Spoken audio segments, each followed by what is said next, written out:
Hello guys, welcome to my YouTube channel. स्वागत छ हजुर सबैजनाले मेरो युट्युब च्यानलमा। अनि आज चाहिँ हामी यहाँ रुम अगाडि के भन्छ मकै भाज्न लाग्थ्यो क्या यहाँनिर। अनि अघि मकै भाजेको भिडियो पनि बनाएको थियो, तर भिडियो चाहिँ रिमुभ भएछ, कसरी थाहा भएन। हामीले मकै चाहिँ भाजिसक्यो अनि मकैको झाङलाई नि काटिसक्यो। अनि हाम्रो मकै चाहिँ एक बोरा भएर पनि यहाँ यति फलेछ भने यति भएछ। अनि त्यहाँनिर एक बोरा भएर भएन यति भएछ। अब त्यो त्यो घरमा लानुपर्छ, कसैलाई पनि थाहा छैन। कमीलाई पनि टोक्दो रहेछ लिएर। अनि मलाई मकै भातमा हेल्प गर्ने मान्छे चाहिँ सेतो पाइपमा त्यो अहिले जाँदैन। यहाँ छ मेरो छोरी। हेलो भन्, कस्तो महसुस भयो मकै भाँचेर? के दु कमिलाले टोक्दो रहेछ, के हिँड्दो रहेछ अनि त्यसपछि यहाँ हेर्न। हेलो भन, यहाँ हेर्नु न। हेलो गाइज भन। मुसाले खाएको होइन, मुसाले खाएछ अरे। अलि ठुलो कत्रो फले यत्रो फलेर रहेछ हाम्रो चाहिँ मकै। तर हाम्रो भनेको चाहिँ दिदीको है। दिदी चाहिँ उता हस्पिटल हुनुहुन्छ।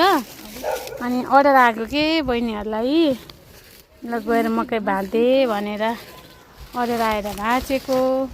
हामीले भाँचेको भिडियो पनि बनाएको थियो है, कसरी डिलिट भयो थाहै भएन। अब यो मकै लानु सक्दैन, अब भिनाजुलाई बोलाउनु पर्छ। कुरो यही हो गाइज। अहिले मकै चाहिँ घरमा लगेपछि म सबैजनालाई देखाउँछु। अहिलेको लागि एकछिनको लागि बाई बाई। सरी भिनाजु मकै भिनाजुलाई आउँदो रहेछ। ल घरमा यसो झन् नम्बर घरिघरि तल ल्याउनु पर्यो कि माथि लगेर सुकाउनुहुन्छ कहाँ भिडियो बनाएर। हेर्नु गाइज हाम्रो हालत।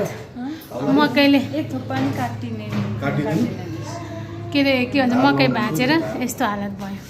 मकै भाँचेको नि भिडियो बनाएको, तर भिडियो नै काँडा चाहिँ पस्यो। के भयो उयो भएछ, डिलिट भएछ। हाम्रो मकै चाहिँ 2 बोरा आयो।